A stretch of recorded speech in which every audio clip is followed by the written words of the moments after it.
Okay, this is number 2 in your reasoning foldable.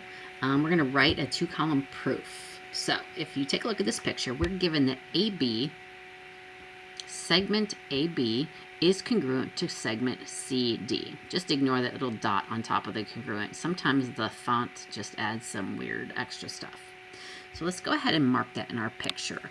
That means from A to B, this little segment is congruent from C to D. So these two pieces are congruent, and it looks like they have marked them with matching tick marks. So we can see in our picture, we just color coded.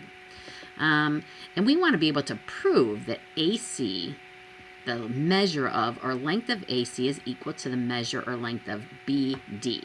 So that is A to C. So that's this chunk right here. We want to prove congruent to this chunk right here. Now, do you think that makes sense? That these two pieces, these two yellow lines, would be the same length? Because this piece is the same, right? You can cut that off there. This piece is the same as the other one, just cut that off there. And then you have the same matching chunk in the middle. So it makes sense that these two yellow lines are probably going to be the same length. So let's see if we can prove that. So we marked up our diagram, we thought it out, kind of made a plan. And now we're going to start with our given statements. So let's get our given statements. So our first statement, let's write statement at the top, right? And over here, let's put our reasons.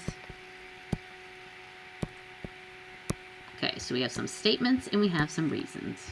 So the first thing, let's go ahead and state our given. We only have one given, and it says that AB, this segment AB, is congruent to segment CD, and our reason would be given.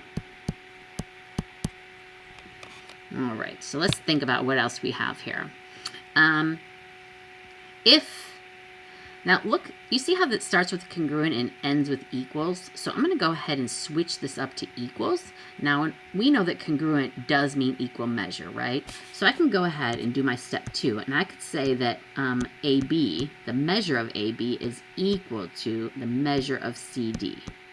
And the reason I know that is because that is the definition of congruent. Definition of congruent. Remember, if you want to switch between equals and congruent, you're probably going to be using this definition of congruent. So anytime you want to go in between these two, this is probably what you're going to be using. And you're really not going to use it often otherwise, so don't be tempted to use it all the time, because you're only going to be using it for switching, pretty much. Okay, so what's step 3? What can we do for step 3? So if you look at these pictures, this green piece is matching this green piece, right?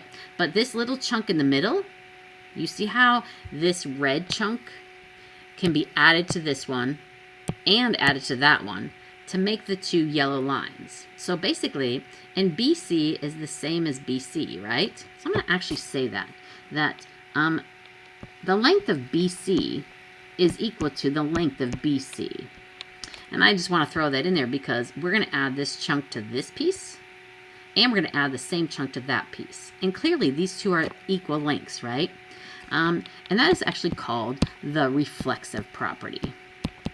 When something is congruent to itself is the reflexive property. And that is down there on the left-hand side. Definitely put a star by that. We're going to use that a lot when we talk about congruent triangles. So he's on your pink paper way down on the left-hand side. So these two are congruent. Now, if two things are congruent, can't I add them to both sides of the equation? So can't I say this? Can't I say that this piece, I'm going to use a highlighter instead. This piece plus this piece is the same as this piece plus this piece. So I'm basically going to do kind of like a math problem. And I'm going to stack them on top of each other because I know you guys like things stacked. So I'm going to just rewrite this down here. AB was equal to CD, right? Isn't it true that I can add BC to this side and add BC to this side? What's that property when I'm allowed to add something to the exact same thing to both sides? Oopsie, this is supposed to be a 3. Have I lost my mind or what? This is 4, right? So if I add these BC to both sides, that is your addition property. Addition property of equality, just like we used when we solve equations. Addition property of equality. So I'm going to add that BC to both sides. Now look up in our picture. If I add,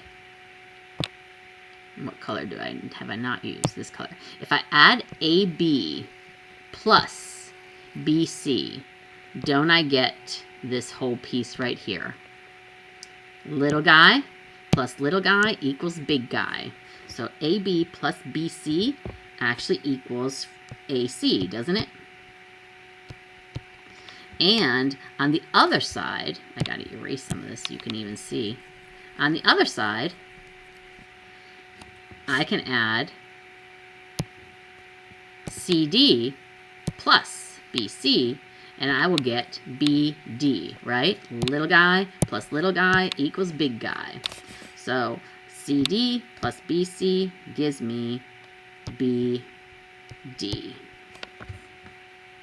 And that is your segment addition.